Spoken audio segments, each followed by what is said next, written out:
Alright folks, well today we're going to talk about materials, so follow along with me if you can, and I'm going to give you some time today to work on this further. What we want to do now is, now that we've done some modeling, we want to talk about how to create realistic materials, and materials include lighting, they include color, they include textures, and they include surfaces that we're going to be talking about.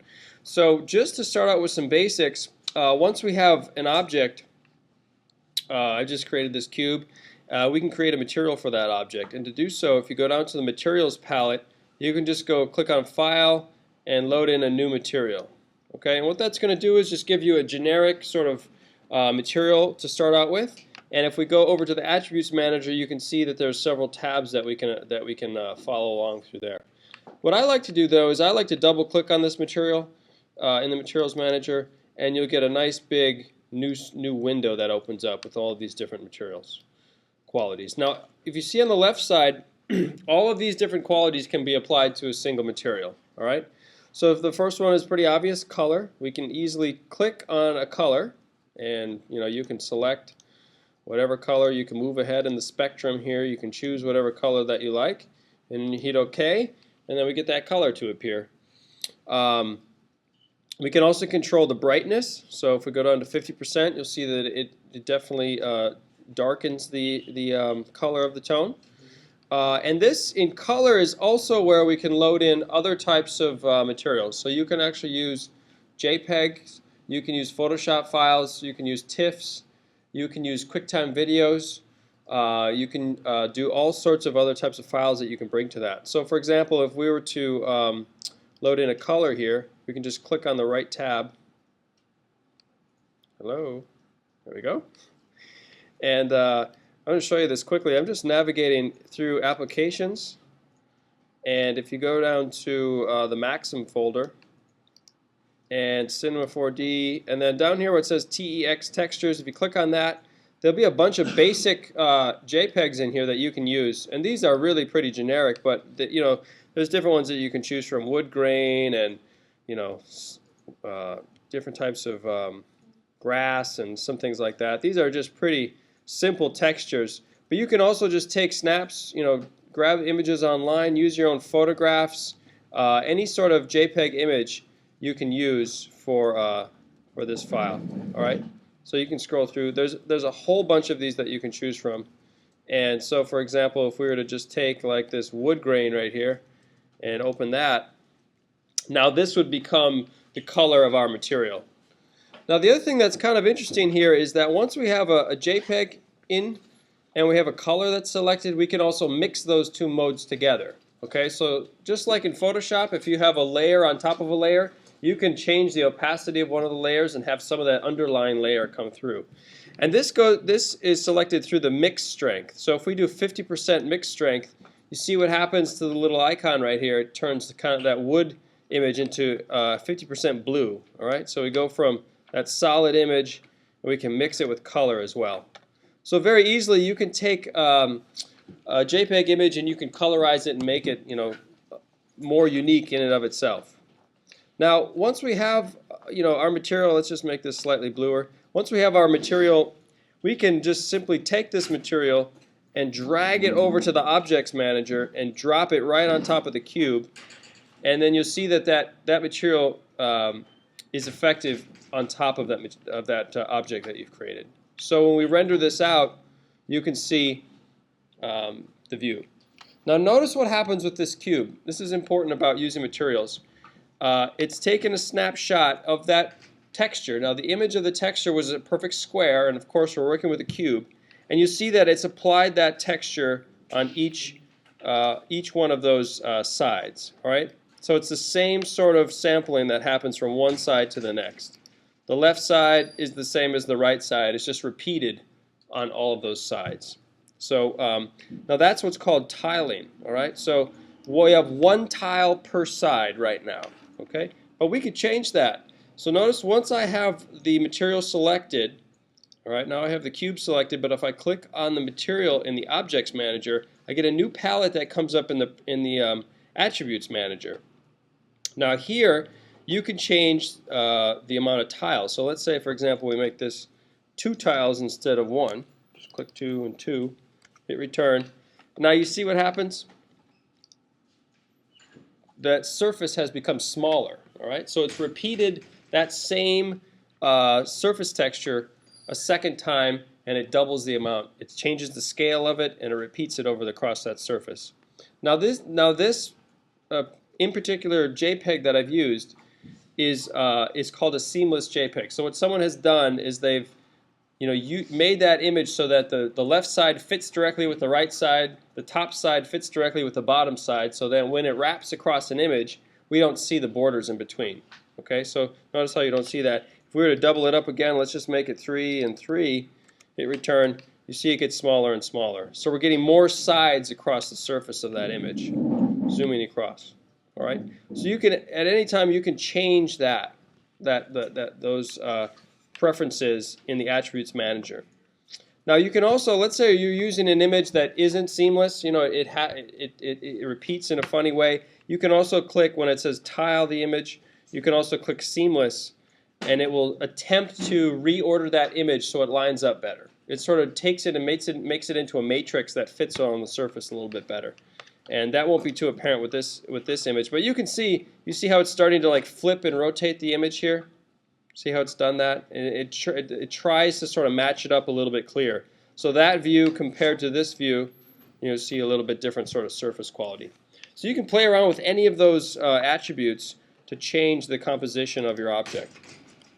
We'll just go back to 1 and 1. All right, let's talk about a few more things that we can do to an object like this. So that's color.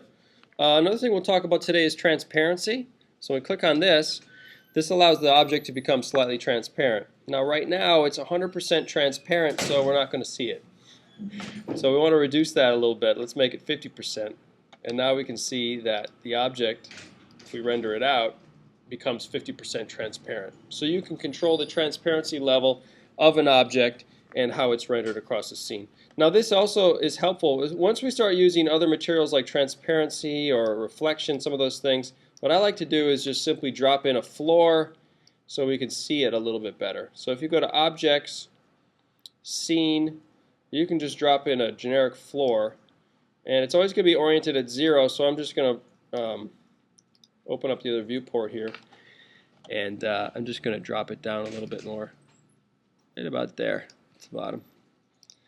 Alright, and the other thing I'm going to do is I'm going to put a light in here so I can see a little bit better. So there's a whole bunch of different lighting that you can use. I'm just going to use this one, which is an omni light, which means it shoots light out in every direction, 360 degrees. When you drop it in, it's also going to be placed at 0, so I'm just going to bring this up and kind of out in front a little bit more, maybe over here. And let's just change this, bring it forward a little bit, maybe a little bit higher. There we go. So now we have a scene, and when we do this, you can see that the transparency is a little bit more effective. One last thing that I'm going to do to this light is give it a shadow. So when I click on it in the Objects Manager, I can go down to the Attributes Manager below, find the tab that says Shadow, click on that, and then also where it says Shadow None, I'm just going to click Soft. I'll show you the difference here. Here's a soft shadow, and you can see creates a nice fuzzy kind of soft shadow across the background. We can see through the object because it's transparent. You can also do a hard shadow, which is a ray trace shadow, and this would be one, just how it sounds, very hard-edged shadow. Okay, so intense sunlight, daylight, maybe you need a hard shadow. Light that's bouncing in through a window, maybe soft shadow. Okay, so those are some things that help us to see this just a little bit better. And let's move forward with some of our other materials that we can use. So we made it transparent. We can also make it slightly reflective. Notice that you need to check the box before it becomes effective, right? So you can be on a tab and make some adjustments, but it won't be applied to the object until you check the box. So same thing is true here. You can change the level of reflection. So I'm just going to move this down a little bit so it's not too reflective. When we view this, you can see now slightly reflective. I'm going to make it more so it's a little bit more apparent. There we go. And in order to see this a little bit better, we could even drop in another object. so you could see what it does. There we go. You can start to see the edge of the sphere right there kind of reflected in the surface. Let's just move a little bit there. There you go. So you can see the reflection of this object in that object. So that's reflection. You can definitely use that in some capacities. Let's see. What else can we use here? I'm just going to pause for a second. All right, so I'm going to make a new material. I want to talk a little bit about creating some textures. So here I'm just going to, I've got a new material. I'm going to give this a slight color. I'm just going to make this one orange. It's a good color to use.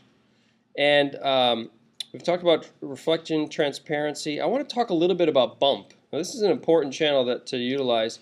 The bump channel allows you to create a kind of a physical type of surface on the texture of the object. And for this, you can use JPEGs, any sort of image file. So let's say you had an image of some gravel. You could drop that in and create a bump texture of that gravel on the object. There's also some presets that you can use. And if you click the left tab where it says texture and scroll down to noise, this is a really interesting one that you can do. And you see what happens when I drop the noise in.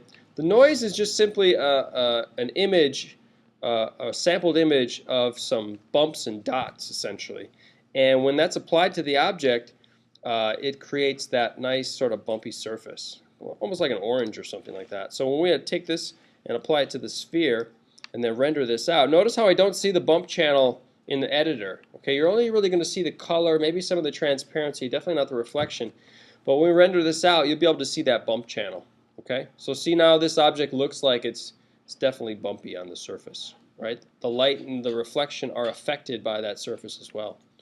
Now let's go back to that bump channel because we can control, first of all, we can control the strength. So the positive strength, we can make it really strong. And we render that out, it's going to create a lot of surface depth. You can make it very minimal, so maybe just like 1% will give you a little bit of something that you can slowly start to see some of those dimples in the surface. So by the strength, you can control all kinds of those different elements.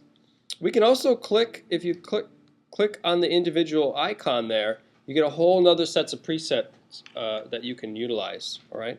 So again, how I achieved that was, on the bump channel, if you just simply click on this icon that looks like the noise, you'll get a whole other set of presets that you can manipulate.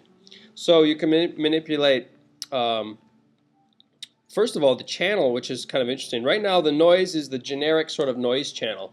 But if you click on this tab, you'll see there's all kinds of different types of noise presets that you can add into it. All right. So, for example, if we wanted, something that was cell noise, all right, it's going to look like that kind of, pixelated geometric form. Fire has a certain quality to it. All of these things have different sort of, this is kind of a nice one, kind of a random image. And the other thing here is, let's look at this. Now that I've changed this, you can see it's a different type of texture, right? Let's make it a little bit stronger so you can see it better. Maybe like 25% is good. All right, so there's a different type of texture. So you can really scroll through these things and find a texture that works best for you. The other thing I want to talk about, though, is really controlling that. So first of all, we've changed the scale.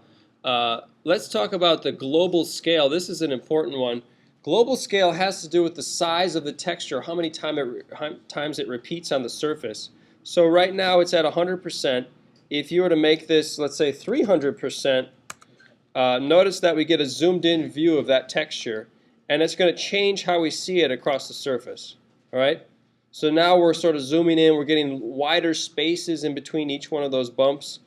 If we made it even larger, for example, maybe 500%, you can get a different sort of surface. So you see you can really control the type and quality